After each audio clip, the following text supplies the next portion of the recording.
20,000 deaths and counting. In the state of Kansas, we have over 208,000 cases and more than 2,448 deaths. Here in Sedgwick County in Wichita, we have more than 35,700 cases and 236 deaths. But we have worked hard in Wichita to do what we can to combat COVID and to keep our cases down and deaths down as much as possible. Collaboratively, the Council of Elders and the Black Alliance have embarked upon a comprehensive program that we are calling Facts Not Fear. And this outreach and education program is to assist and to instruct. Part of this campaign has been to encourage everyone in the Black community to wear a mask, watch their social distance, and wash their hands. Here is a television spot that was specifically created for our campaign. It's a fact. African Americans have higher costs, hospitalizations, and deaths from COVID-19. Come on, people, be smart. Avoid large crowds, wash your hands frequently, and mask up. Going to crowded bars right now, it is dangerous for you and the people that you love the most. Be patient. Those days will come back if we take extra caution for a few extra months. We've got this. Keep the holidays safe for every generation of your family. Protect them and protect yourself. Mask up. All right, how did y'all like that? That was awesome. I want to tell you that we are streaming, of course, on several different platforms. If you have questions, feel free to make sure that you ask those as we're going along. We would love to be able to, as we get into our discussion tonight, answer your questions, the particular questions that you have. In addition to this TV spot that you just saw, we're also producing other place holders, and we've got some various places in which we are showing our podcast. We've got some great podcasts that are going. We've got some other social media that we're doing. And so we want to make sure that we are getting the message out. With regards to the pandemic, assistance in the community, we have been having some circles. And in those circles, we've got teens that are coming together because one of the things that they have said is that no one is talking to them. And so we've started having conversations with teens, asking them about COVID, asking them what do they understand. Middle and high school students are coming together. They're creating some media. They're creating some real pushes in their peer-to-peer groups to be able to really have conversation around COVID. We've also been involved in weekly food distributions. And so one of the things that we know that as COVID has hit, lots of people have lost their jobs. Lots of people have just been disenfranchised for various reasons, whether their job is still secure or not secure, but also because kids are now at home. And so because those kids are at home, where they would have been eating at school or elsewhere, now they're eating at home. And so we're trying to make sure that we have food. So we have weekly food distributions that are happening. We gave away huge boxes last Saturday. Earlier this month, we also gave out about 7,000 masks, which was an awesome thing to have in our community. We also have had 2 previous town hall discussions featuring COVID survivors, community leaders, healthcare professionals, all designed to address the pandemic and how we combat it and survive. Tonight's discussion, we are going to really be focused on addressing the terrible mental health issues. I don't know about you, but being isolated really got to me and has gotten to some other people that I know. And so we really want to talk about the mental health, the emotional health, the psychological health, the stress that COVID has produced. Being at home, being isolated, being away from the norm has some real effects on people. And not to mention the fact that we have had some deaths. Even though the vaccine has come out and we know that it is available to some, it's not available to everybody yet. And so that's another thing that we want to kind of address a little bit tonight. The big question is, what do Black people do until the time when they are actually serviced? So tonight we have several distinguished panel discussion guests that are going to talk to us and going to have some really good spirited conversation.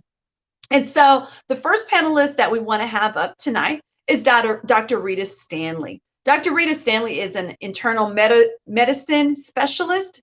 She does alternative medicine, holistic health services, and she's in that Kansas City, Topeka area. So she's local. She's seeing exactly what is happening in our areas. And so we appreciate Dr. being on. Listen, it's great to be with you. You are doing such a great work over in Wichita. I'm so happy to be associated with you. Just right down the road.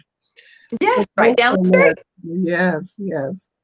All right, our next panelist is Dr. Theopia Jackson. Dr. Jackson is the national president for the Association of Black Psychologists. She is also a professor. She is, we just had a conversation. She is finishing up her last couple of days of school this semester. And so we rah her because we know how hard it is to get to the end of the semester, making sure your grades are turned in on time. So welcome, Dr. Jackson.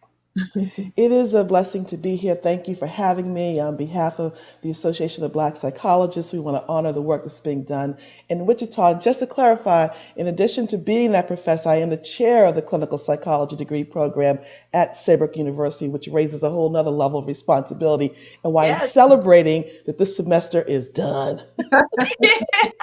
I feel you on that. And it is always a privilege to have women of color such distinguished faces. And so we could just have, girl talk, but we have Dr. Derek Novosek, and he's here too. So he's gonna keep us girls on track tonight. He is assistant project scientist in the Department of Psychiatric and Biobehavioral Science, University of California in Los Angeles. And hopefully he's here. Good evening. It's good to be with you all. Thank you for having me and for inviting me to be a part of this really important and timely discussion. Awesome. All right. So our first question, Dr. Stanley. Yes.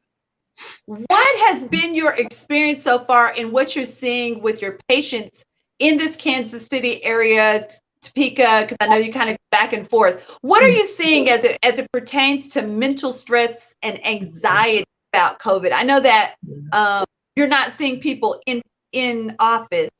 A lot of them are telemedicine, and I know that that's always an issue for some people. So what are you seeing happening? Yeah, I can't say I'm seeing anything new. I'm just seeing more of it. An acceleration of symptoms that people may have had before the pandemic. But this pandemic, in my mind, I can see wrestling where the man's down on the floor in the mat and that guy comes down off the floor. So, I'm not seeing anything new, but there is certainly, I've never seen so much anxiety just at its worst, where people really feel like they're losing their mind. They feel like they don't have a lot of options or control of it, and just a loss of control. We like to feel like we are in control of our daily lives, but this pandemic has shown all of us that, one day you can be up, going to work, in your office, doing your thing. The next day, you are not. You are at home, you can't move, you can't do what you have lived and studied your life to do. So it really is making people have to reassess, but in the midst of it, their dis-ease is what I call it, is at a high pitch, very high, lots of anxiety. Dr. Jackson, I see you shaking your head. Chime in on that. What are you seeing? First of all, I'm appreciating what Dr. Rita is saying. I completely get that. I just want to clarify too, to expand it a little bit, that for me, the COVID is not the only pandemic that's at play here. The racial pandemic is at play as well. So we're at the nexus of those two.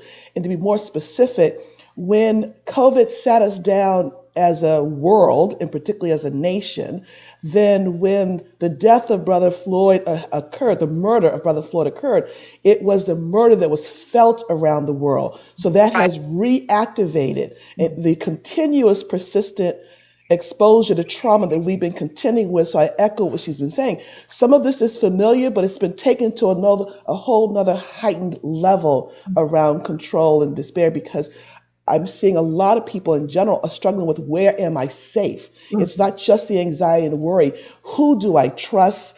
Are my babies going to be safe out in the world? So this is a very complex situation we're sitting in.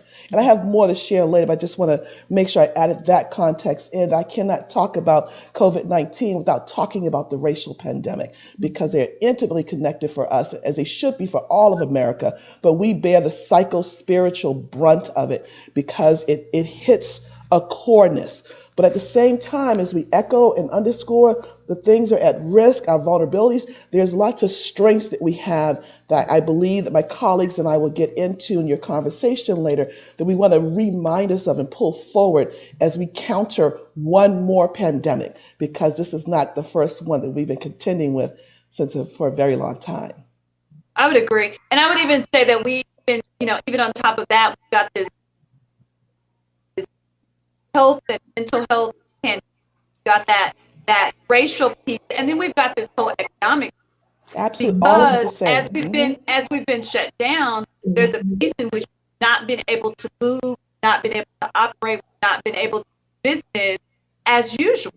Yes. Right. I was getting my hair done tonight prior to coming here, and my son made a observation. He said it is a hard time for barbers and beauticians. I said, explain what you're saying. He said, well, Mom, look, there's nobody. And the holiday is days. That's right. Right. And to your point, as I shared with my colleagues earlier, I'm now porting my sort of my COVID crown up because of this, right? Letting all these grays come in. But you're right, because we're at the intersectionality of all of these places. There's a phrase that may feel familiar for many of us, that people said that if white America catches a cold, we catch pneumonia. Because before this set, we were already, quote, at risk in certain pockets. We're more likely to be disenfranchised economically. We're more likely to be disenfranchised in terms of the environmental safety of our communities and whatnot. And so once this hits, everybody's being hit by, but we have this other significant contributing factor of systemic oppression and systemic racism that brings all these complexities to bear. So I appreciate that. Okay, Dr. Derek, you can see that you're going to have to jump in, right? Yeah. All right. So tell us, what are you seeing? What are you seeing? I mean, because we've got the East Coast, we've got the West Coast, and we've got the middle. So kind of tell us what you're seeing out there in California. Yeah, well, unfortunately, this is really the worst part of the pandemic for those of us in Los Angeles. I think we're now being referred to as the new epicenter of the COVID-19 pandemic, in this third peak in cases. And so it's scary, and I think there's a lot of stress and anxiety in our community. And just as we've seen and discussed around the country, Black and brown parts of Los Angeles are being hit the hardest and bearing the brunt of this wave, with all of the reasons that Dr. Jackson alluded to. And so, we're just kind of hanging on here. We're in a stay-at-home order and hoping that it doesn't get too bad. I know our hospitals are starting to get stressed and overwhelmed.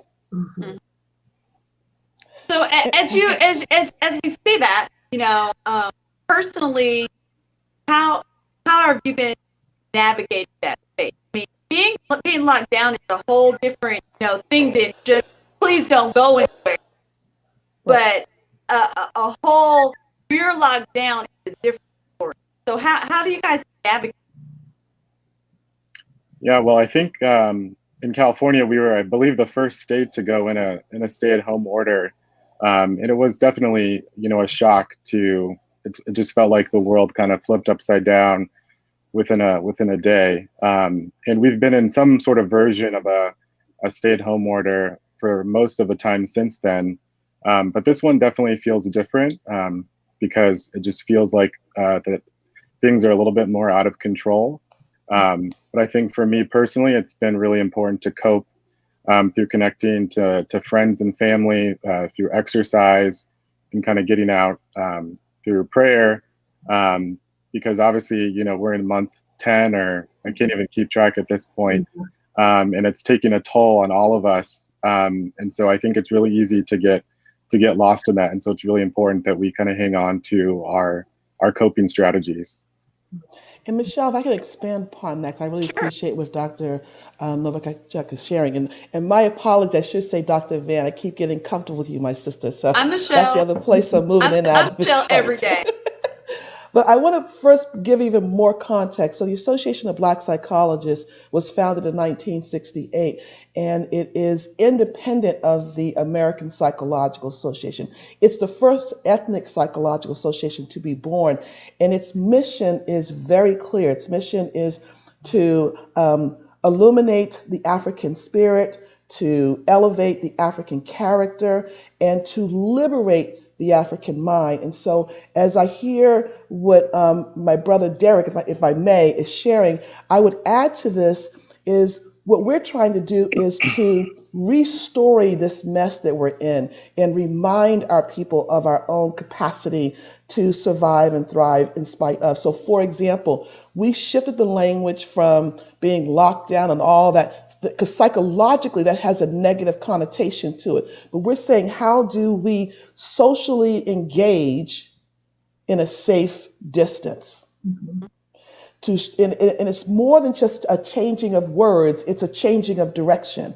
Also, when we think about mental health, our society usually identifies that as when something's wrong, how do I fix you? We're True. doing just the opposite, which is how do we remind you of your own healing capacity? When he talked about the engagement, so that's what we're saying. We've put out materials to help our communities reconnect with one another. How do you utilize this virtual space to command it the way we have everything else to work in our favor? This is a wonderful time for grandma in New York to do a tutorial session with her baby in Los Angeles while mom is having a cup of coffee. Right. Right. So how do we tap into our geniusness, our creativity, and we're doing that, as you know, because we have beautiful, not only beautiful meditation happening in this space, but our folks are commanding it from the use of dance and movement and playfulness. You know, we've also created activities that Dr. Nobles has put out a piece for us. It's a sheltering in place workbook so that families can kind of re-engage with one another. This is actually an opportunity to slow down, reconnect, get grounded again, feel one another as we deal with the stress of it. Now, as I say this, please be clear. I'm not trying to minimize the severity because it's been hard. These are well-earned grades. Let's keep it real, okay? Well, so I too have had my worries, my fears, all of that. But then I also stand clearly in my faith in our African traditions, understanding that we are at our best when we are together. It's when we are trying to stay in an individual state of mind that we leave ourselves more vulnerable to be alone. But if we're in this together, I'm going to say, wait, when's the last time I talked to my sister friend? How do I have a kitchen table conversation through virtual? How do I reach out to people again? Because when we reach out to someone, we do not know the power of that call, that Zoom call, that text message, that something could be just what they need in that moment to get through to the next moment. So I And I would say think, message that. Go ahead, please. yeah, Go ahead. I was going to say, I think the other part of that, and you spoke to it, was where I have really found a lot of comfort and in the midst of this is knowing that when people are empowered, when people are empowered with information, through this whole thing, starting way back in February or March, I knew there was a pandemic before this one, like you said, but this, from a healthcare standpoint, was around vitamin D deficiency. That pandemic Yes. was way before COVID. So I said, okay, how can I help people at the beginning to understand that these are the things you have to do in order to have an immune system that's going to help you through this. So I spent a lot of time on that. So, it just helping people be empowered with things that they can do. How can I be protective? How can I do things that are going to protect me? Because frankly, even to this point, there's really nothing for early low symptomatic sort of COVID, but there are some things. So I find myself really energized by knowing that I can bring some things to the space to people. Here's what you can do. Doesn't cost a lot. just a matter of making a decision, taking these things, eating right, just helping people to be empowered. And we know how to do that as Black people. We know how to overcome limitations by figuring out ways to do things that work. So Dr. Stanley, since you're on that, talking about vitamin D, and for me, it was very revolutionary to have conversation with you around what you are doing, what you are offering people. So let's kind of go into your slideshow. Go ahead and tell us kind of what are you offering and what are you kind of telling people, especially people of color, what they should be doing during this time, and how do we build our Yeah, and do I need to do anything around?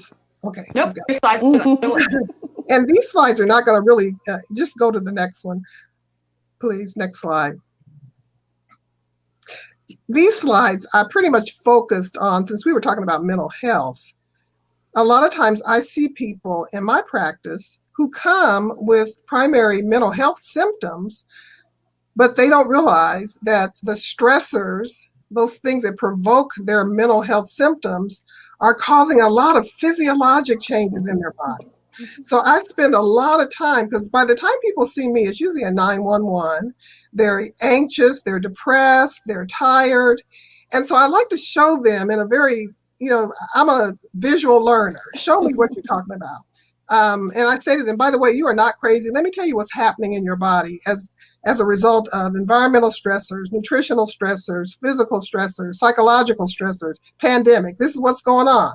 This is what your body's doing, because this is how God created our body. So when we're exposed to those stressors, there's actually an axis, we call it, from the brain to your adrenal glands.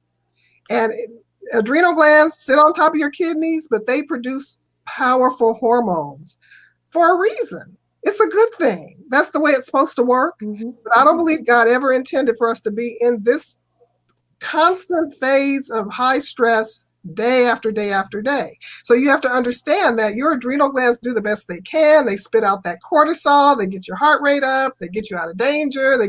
There's a lot of physiologic things going on in your body, and they should be. But at some point, just like a car, you drive it too long, you don't service it, something's got to give. Next slide. I'm just going to go through a few. If you can go to the next one. And this is just a picture of that axis. Starts in your hypothalamus, pituitary, and down to those adrenal glands to do what they're supposed to do, which is to get us prepared, get us out of harm's way, and get our body functions in a mode where they're going to protect you when it's not too much stress. Next slide. And I just wanted to show this just a minute because, again, we don't really think about adrenal hormones. We don't really think about cortisol, except negatively. You talk about belly fat, stress hormone, but understand that cortisol and DHEA, those are not the only hormones that come from the adrenal gland, but just look at all the different body functions that cortisol and DHEA manage. Every carbohydrate, that's your sugars, detoxing, your neural health, your memory, your sleep, your mood, your hormone system. I'm making a point. My point is, on a good day when things are working well and you've got your cortisol and DHEA, you have a body that's functioning optimally. When we're in a pandemic, or just the stresses of systemic racism, and are we going to be safe? Is my son going to come home tonight? You have to know that these hormones are attempting to do what they're supposed to do, but sometimes they get imbalanced. Next slide. Next slide. And these are the symptoms. So just recognize, I put this up here because you can just look at these symptoms and find yourself wired, tired, anxious. These are bodily, physical symptoms that you can feel and experience as a result of stress and the result of stress on your adrenal glands. And that's not the only gland that stress affects. But I just wanted to paint a picture for people so they don't think that they're losing their mind, they're sick, they've got cancer. Simply the stresses of life and the effect on your adrenal glands can create this whole constellation of symptoms that will drive you, or feel like they're driving you crazy, or certainly drive you into the doctor's office. And I've been on both sides of the fence. I'm internal medicine. I practiced primary care for 20 years. And then I found the beautiful beauty of functional medicine, which really looks at the body as a total system. We don't, in functional medicine, we don't pull out our organ systems. We look at the body as a total system. So we know that if there is stress, then that's going to affect you physically and spiritually. I mean, if you're a Christian, we're triune beings, right? We're spirit first with the soul in our body. So they all work together. And in functional medicine, we're looking for the root cause. What's the root cause of your symptoms? So we can deal with that and not just prescribe you a lot of medicines. I think there's just one more slide. This is just a test. This is a test I do all the time in my office, looking at your cortisol curve. And any of you all who remember your science, we just know that cortisol is imperative. And it shouldn't be low in the morning. It should be high in the morning, low in the evening, so you have normal get up with your energy. And then it's low in the evening so you can sleep. It's measurable is my point with this slide. Next slide. And we know that there are some lifestyle, and I'm not saying this is easy, but I just want you to have hope. I want you to be empowered, that you have symptoms that can be affected with just some simple lifestyle changes, whether it's dietary, managing those carbs, getting adequate protein, making sure you're getting adequate salt if you don't have severe hypertension, although some people think more salt does help with hypertension. Reducing your caffeine, your alcohol, your sugar, your tobacco. And I'm not going to spend a whole lot of time on, I'm just saying to you, you can get better, and your better requires a team. My sister doctor is part of the team. I'm part of the team. My brother doctor is part of the team. So we're looking at you as a total person, total body, and my desire always is that people will say, at least now I know. I've got hope. And when I can tell people, here's what's going on in your body, here's why you're feeling this way, here's what you need to do, it just changes the whole attitude. It allows them to cope better.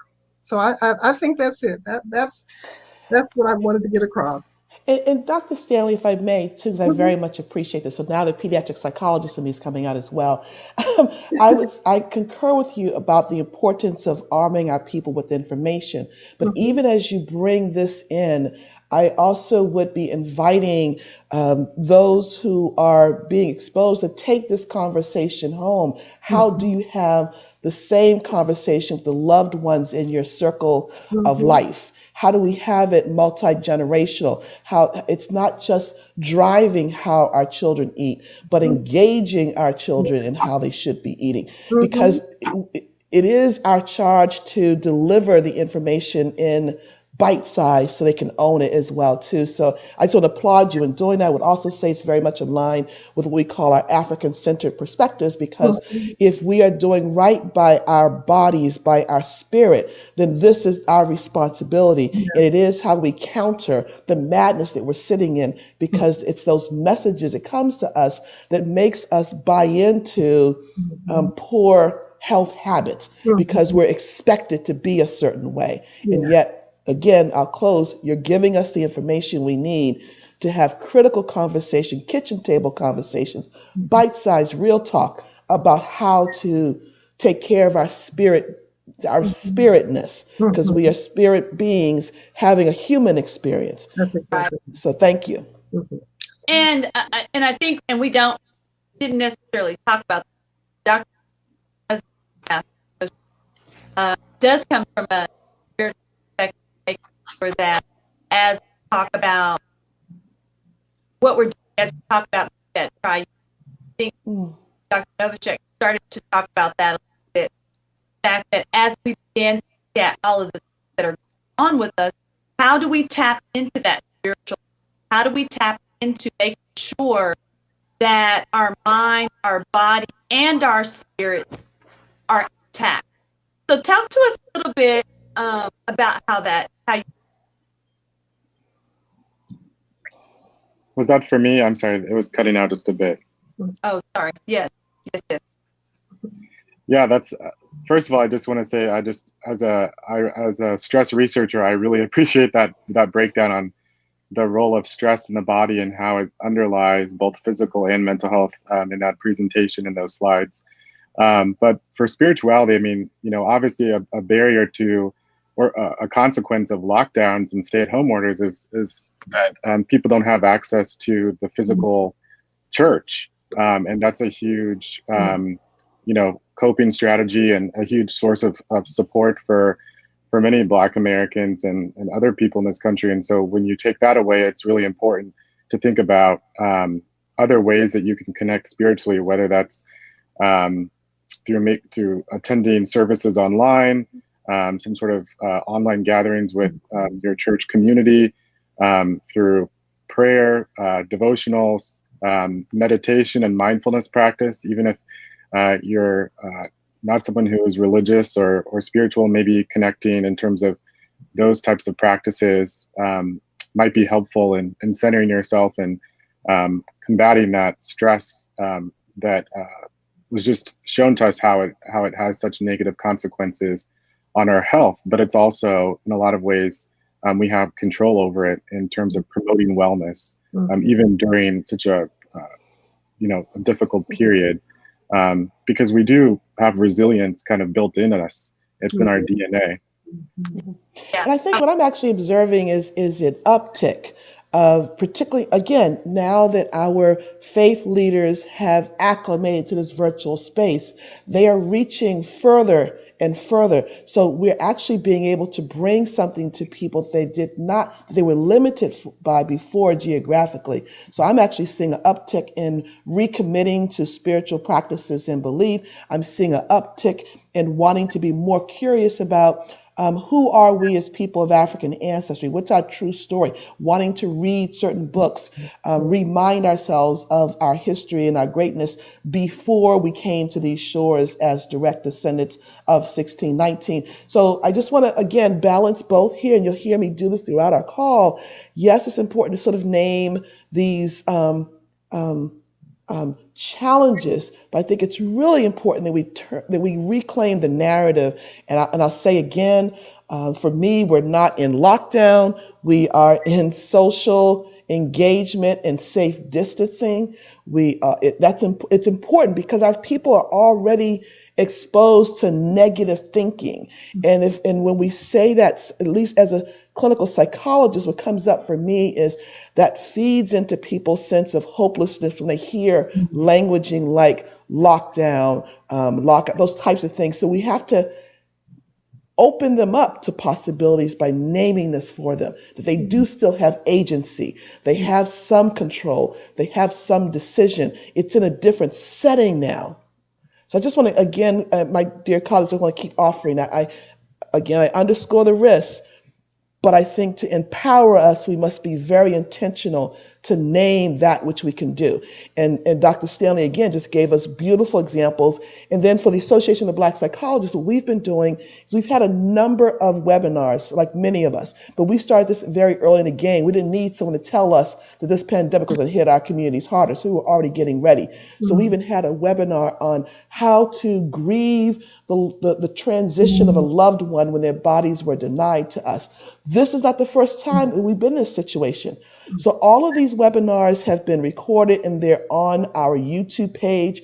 That's, again, our gift to the world, to our communities, where they have a right to interrogate this knowledge and decide for themselves if this makes sense as they unlock what we mean by our African-centered wisdom that has been erased from our memory banks or compromised. Even the science that Dr. Stanley just brought us, that's ours.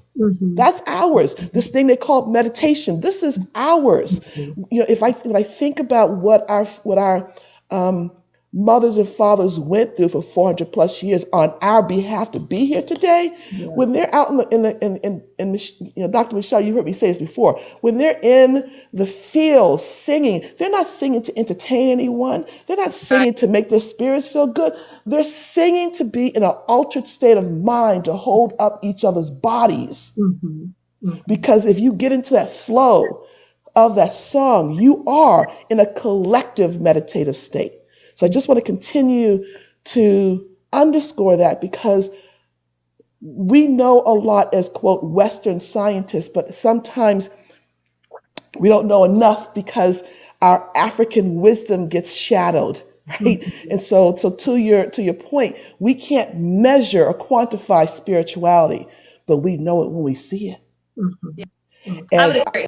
we know it when we see it. So both sciences exist. And so I just want to make sure we continue to do both. Let our families know, let our people know what the risks are, give them the science around that, but intentionally unlock their capacity to heal and move through this. And that mental health services is not the answer. And sometimes it's the wrong answer, because I would submit that there's a certain amount of knowledge that wasn't there that has inadvertently led to many people of African ancestry still being patients. But that's a whole nother lecture. The point I'm making here is that we have healers and wisdom happening in our communities all the time. Barbershop conversations, come on now. Come on now. Sister friends, our Greek letter organizations, when they're doing their good work, that is healing power work. So I think as professionals, we can further all of us by contributing to the science we have, but pushing through our people science. So again, I want to wake up everybody, as our youth would say, wake up everyone on this call who's listening to how can I activate the goodness in me? How can I tap back into the love for myself in the midst of all this madness and not fall victim to these negative messages that keep coming our way? And Dr. Stanley, let me let you, I'm gonna come to you. Let me remind everyone, if you are watching, please make sure that you ask your questions, make your comments. We want you to be doing that. We want to answer your questions, because we can talk all night, because this is what we do. We get together, and then we bounce off each other, and we keep talking. But we want to make sure that we're answering your questions as well. So Dr. Stanley, go ahead. No, just real quickly, to tie into what you were saying. I witnessed people over the summer months planting gardens more than I've ever seen it. Yes. And I said, you know what? And when I think about our ancestors, when I think about our grandparents, now they may not have had, they didn't have as much education, they didn't have as much, but they had to grow their food. And so they were well in a way that we aren't well now, because even though they didn't have a lot, what they had came from the ground, wasn't spoiled by all the different environmental things that we're. So, just knowing that we have the key to that, we just need to go back to some things. And it doesn't have people say, well, I don't have a backyard, I don't have a house. Get a pot, get an old pan, just whatever you can do to have some control over your food. You may not raise animals, but at least you can do some things, and it's not hard. And I just refuse to take no for an answer. When they tell me, no, there's a desert, there's a food desert. Well, okay, let's figure it out. How do we, get the right food here? And that's spiritual.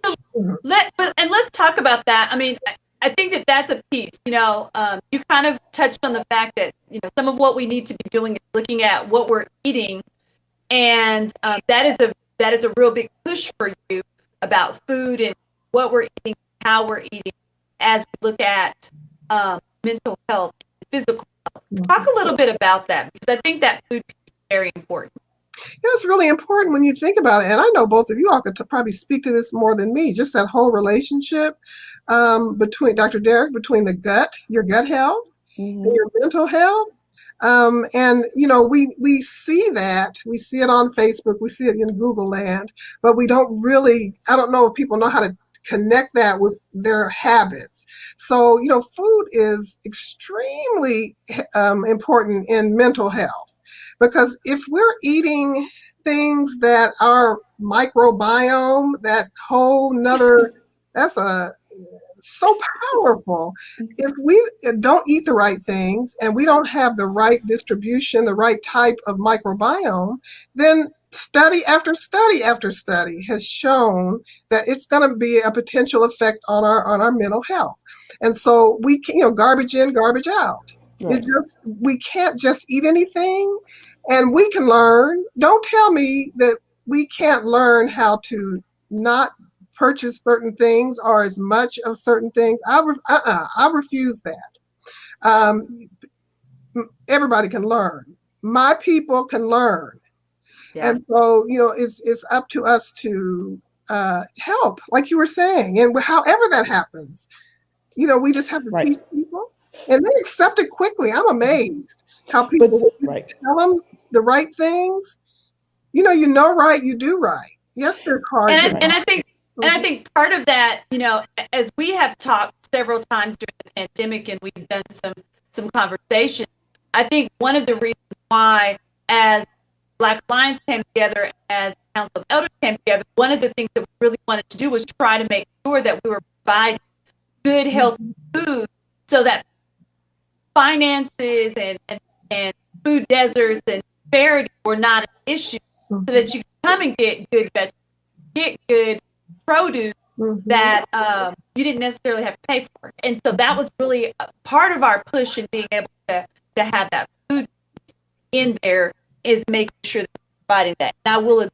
that during that's my place to hang out. Okay, there is a question. About the homeless, which I'm happy to start, but I also want to, because it ties into what I was going to say here too. We have to remember the systemic oppression in which folks are sitting in, because you're right, our people will always make good decisions when the choices are made accessible to them. I'm going to use a very little example, and I'm going to, so there's KFC. I'm going to take care of myself, but every now and then I got to KFC, reminds me of my childhood. Now, I lived in a very affluent area in California and worked quite a bit in Oakland, in the Bay Area. And I always found it interesting. When I go to the KFC in Oakland, of course, I'm getting, my dirty greens, my rice and beans, but there's no fresh salad.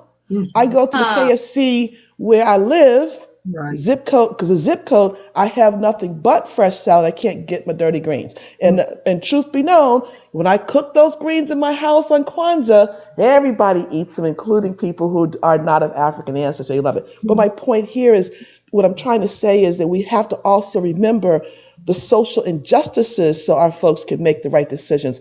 What Wichita has been doing, bringing that food forward, is beautiful, because they're not leaving the veggies on the streets; they're eating them. So we have to be intentional in our collective power and hold our elected officials accountable to communities.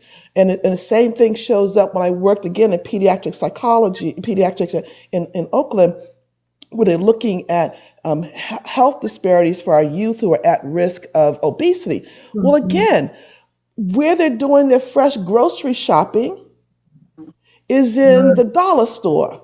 Right. And the cost is so high, and it's vegetables that we would not touch in our particular neighborhoods. And so, but at the same time, KFC is promoting $10 to feed 20 people. So this is also tying into the question that's being asked about what's going on for those who are homeless and homeless teens. So first and foremost, these were already communities that were unseen and unserviced. So let's be very clear. This COVID is not making their life any better. Okay. So once again, we have to be very intentional, and there is something healthy about not being distracted by my own depression in the midst of all of this, and instead to do for others. Like, that's what's getting me through as the president right now of ABSI, because this is a hard time to be the president of any Black organization in the midst of all of this. But what wakes me up and serves me is when we can leverage our power for others.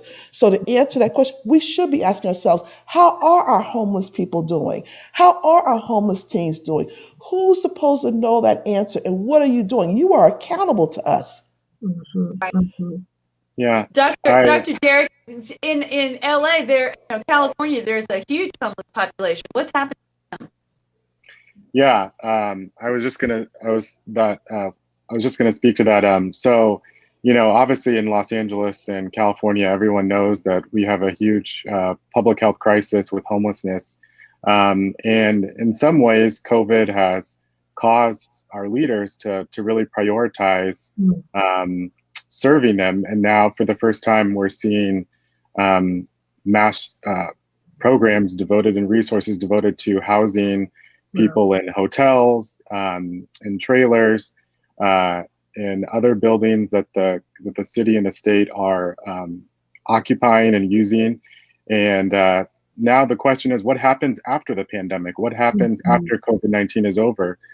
We can't send these people back to being unhoused. We need to make sure that there are some programs at the other end of this to house them. And also to house them in communities and places that are going to support them. One of my areas of research is community integration for people who've experienced homelessness. And if we really want people to be successful and to thrive in their communities, it's actually more than just housing. They have to have other services in place. But certainly nothing can be done without housing. And we have to make sure that our leaders, our government officials, our city officials really prioritize housing after this pandemic. Otherwise, we would have learned nothing from this. Right. So as you think about that, and think about what immediately came to my mind was the whole idea of the hierarchy of basic. So as we look at those basic needs, shelter, having the ideal of safety, all of those things are so important. How do we begin to help people have those basic things? I mean, no, we can't solve the problem of homelessness, but what are some things that we can do to help people as they matriculate through the piece of needing safety, needing to have that security as they move forward? Well, I'll jump in a little bit to get us started, but my colleagues, I'm sure, will have much more knowledge to share than I, particularly the work that you're doing, Brother Derek. But I do want to say that we have to hold each other accountable. I think that's the other part of it as well, too, that we have fallen into a state sometimes collectively of not seeing each other anymore. Because that's not directly affecting me, I, too, am not looking at it. I, too, am inadvertently contributing to the disenfranchisement, particularly when I think about some zip codes that we're used to being in as Black folks now. As soon as someone says affordable housing, then we get all twisted up as well, too. Or when there's different levels of socioeconomic Black folks showing up in one space, we want to somehow make sure I'm not that Black, right? That's not me. I'm the one that has a financial right to be here, not the one who's getting. See, that is our mess up. So we have to get through that so we can work more collectively, because these are our children. These are our families. These are our mothers. These are our fathers, our grandmothers. I also want to say, too, that I want to give a shout out here that the Congressional Black Caucus, under the work of Congresswoman Karen Bass, reached out to ABSI to do a deep dive into a quantitative research of really trying to understand how the COVID is impacting Black communities in diverse ways, including housing. And more specifically, this has been expanded to include all the ethnic psychological associations. So we're looking at it for communities of color, and it's also being supported and funded through the Urban League. So there is hope happening. There is, because again, this is going to be a huge database. It's for us and by us, right? And this will be we're looking for legislative and policy making to come out of this that's directly driven by our experiences, our needs. We're in the first phase now, which is organizing and beginning to tap into which database. But the second phase, as I understand it, because I'm not the one directly involved, but as the president, but the second phase will include on the ground folk. We're going to be having to partner with certain community organizations, which may even be some that's represented in this space now or on the listening area. We want to hear directly from them, hear the voices of our people about what their needs are, and create pathways forward that's driven by us. Yeah. So as we think about that, so Dr. Jackson kind of brought out the ideal that there are phases. So we're in a phase right now where we're bringing in vaccine. Dr. Stanley, I know that you've been posting about the vaccine. Of course, I threw out the, are you going to get it? 'Cause I'm not convinced yet. So tell us about the vaccine and what should we be expecting, and should we, I mean, you know, given the history that we've had with vaccines and trials and things of that nature, should we be concerned as Black people? Oh, sure. Oh, certainly. We can't, I mean, we're going to be, we have to acknowledge the past and that dark history. And, you know, most of us know about Tuskegee and just lots of different things. There's a whole book on those sort of medical things. But, you know, I believe that it's irresponsible for us to just discount it based on, we can't do that. To me, that takes the power from us. If we say, I'm not going to get that vaccine because of what happened to us in the past, I just don't believe that's not it's not in our best interest. We know that Black people die almost 3.5 times more than whites. Hispanic, indigenous people, about 3.4 times as much die from COVID. When we get infected, it tends to be worse. And frankly, we're not going to get out of this. We are not going to get out of this place unless there are 70% or more people who are immunized. Right. Now, I'm not an anti-vaxxer, but you know me, I'm not a big, you know, I haven't gotten a flu vaccine in 14 or 15 years. You know, they're not very effective anyway. So I just keep my immune system as healthy as possible. But this is a different animal. This is not the influenza. This is SARS-CoV-2. It is deadly. It is not playing. And we can see that now. There's so much infection in the community. I tell people it's really hard to avoid it. You better be sticking close to home, because right now there's so much infection in the community. It's just challenging not to be in a space where there's one or more people who are infected.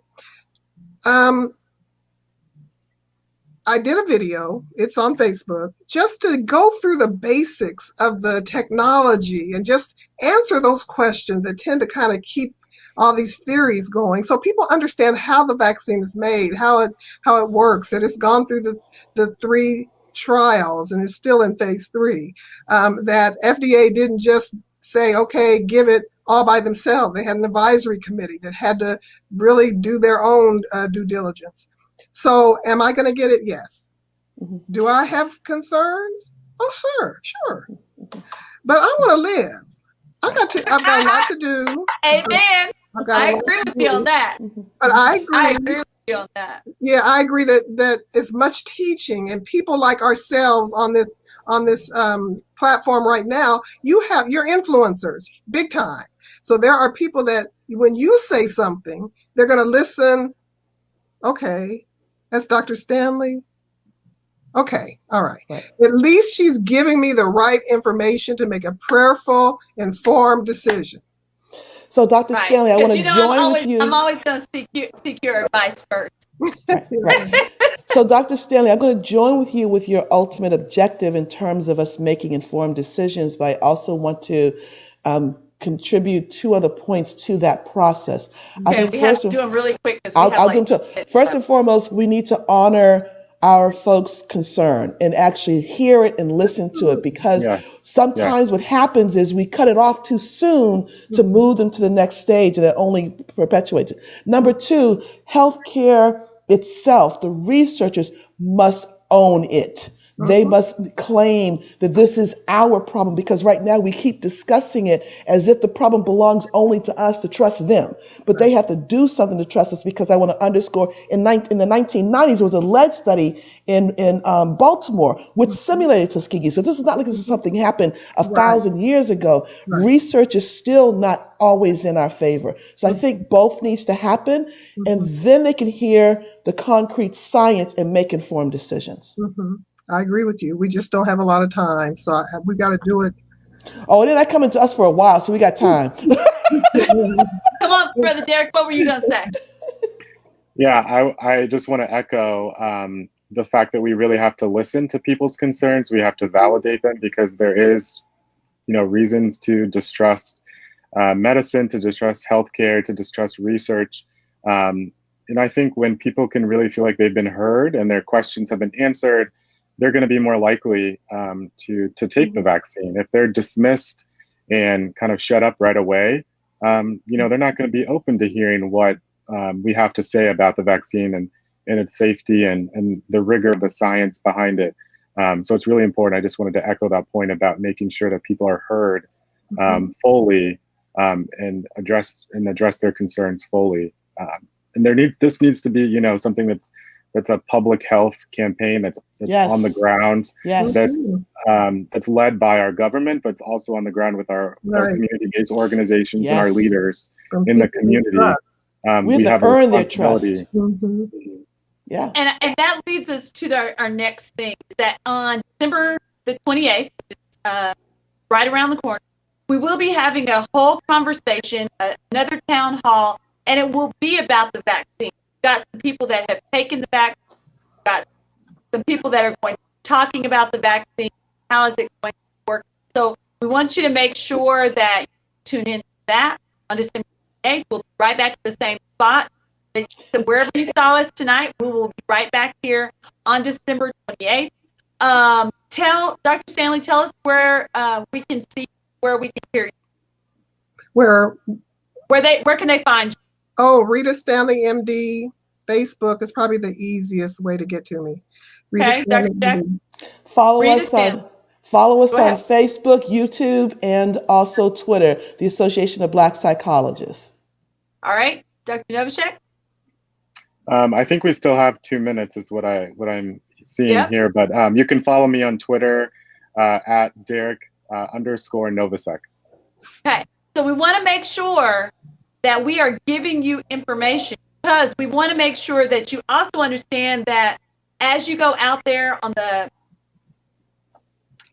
Wichita Black Alliance page, you will be able to find this video. You will also be able to find information. We will have a handbook available to you so that you will have resources. Someone talked about meditation. Someone talked about, there are all kinds of things that we can do. We can be doing yoga. Right now in the winter in the Midwest, we can't necessarily garden outside, but we can bring in some things and do some gardening in our house with some light and with water. And there's various ways in which you can garden inside. And so we want to offer you that it's not just a one-way, one-size-fits-all, but that there are a multiplicity of things. Right now, the Association of Black Psychologists, APSI, doing so bonus circles. They are other work as it pertains to making sure that we have resources in our neighborhood to take care of each other. One of the things we want to make sure that we're for us, by us, so that we are help, we are progress through this, so that we know that spiritually, naturally, physically, financially, we are progress.